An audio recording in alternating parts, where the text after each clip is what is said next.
जय श्री कृष्णा। राधे राधे। आप सभी को होलिका दहन की हार्दिक शुभकामनाएं। आइए सुनते हैं होलिका दहन से पूर्व यह पौराणिक कथा। होली की पूर्व संध्या में होलिका दहन किया जाता है।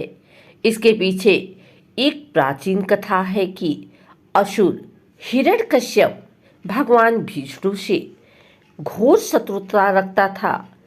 इसने अपनी शक्ति के घमंड में आकर स्वयं को ईश्वर कहना शुरू कर दिया और घोषणा कर दी कि राज्य में केवल उसी की पूजा की जाएगी। उसने अपने राज्य में यज्ञ और आहुति बंद करवा दी और भगवान के भक्तों को सताना शुरू कर दिया। हिरण्यकश्यप का पुत्र प्रहलाद भगवान विष्णु का परम भक्त था। पिता के लाख कहने के बावजूद प्रहलाद विष्णु की भक्ति करता रहा। असुराधिपति हिरण्यकश्यप ने अपने पुत्र को मारने की भी कई बार कोशिश की, परंतु भगवान स्वयं उसकी रक्षा करते रहे और उसका बाल भी बांका नहीं हुआ। असुर राजा की बहन होलिका को भगवान शंकर से ऐसी चादर मिली थी जिसे ओढ़ने पर अग्नि उसे जला नहीं सकती थी। होलिका उस चादर को ओढ़कर प्रहलाद को गोद में लेकर चिता में बैठ गई। दैव योग से वह चादर उड़कर प्रहलाद के ऊपर आ गई, जिससे प्रहलाद की जान बच गई और होलिका जल गई। होलिका दहन के दिन होली जलाकर होलिका नामक दुर्भावना का अंत और भगवान द्वारा भक्त की रक्षा का जश्न मनाया जाता है। होली का त्यौहार प्रेम और सद्भावना से जुड़ा त्यौहार है, जिसमें आध्यात्म का अनोखा रूप झलकता है। इस त्यौहार को रंग और गुलाल के साथ मनाने की परंपरा है। इस त्यौहार के साथ कई पौराणिक कथाएं एवं मान्यताएं जुड़ी हैं।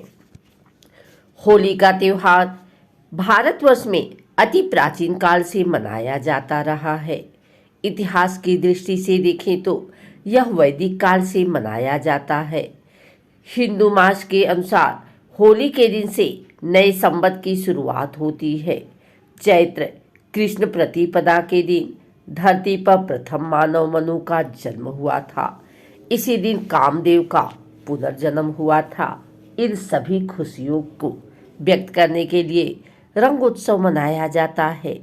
इसके अलावा हुड़दंग और रंगोत्सव का यह भी कारण बताया जाता है कि नरसिंह रूप में भगवान इसी दिन प्रकट हुए थे और हिरण्यकश्यप नामक महाअसुर का वध कर भक्त प्रहलाद को दर्शन दिए थे। हिंदू पंचांग के अनुसार प्रत्येक वर्ष फाल्गुन मास के शुक्ल पक्ष की पूर्णिमा तिथि पर प्रदोष काल में होलिका दहन का आयोजन किया जाता है। यह आयोजन गांव या मोहल्ले के किसी खुली जगह पर किया जाता है। खास लड़कियों से तैयार की गई चिता पर गोबर से बने होलिका और भक्त प्रहलाद को स्थापित किया जाता है, जिसे गुलारी या बड़कुल्ला के नाम से जाना जाता है।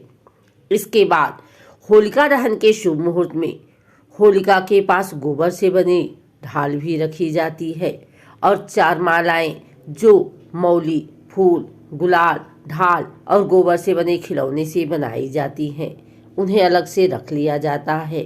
इनमें से एक माला पितरों के नाम समर्पित होती है, दूसरी माला हनुमान जी के लिए, तीसरी शीतला माता और चौथी माला घर परिवार के लिए रखी जाती है।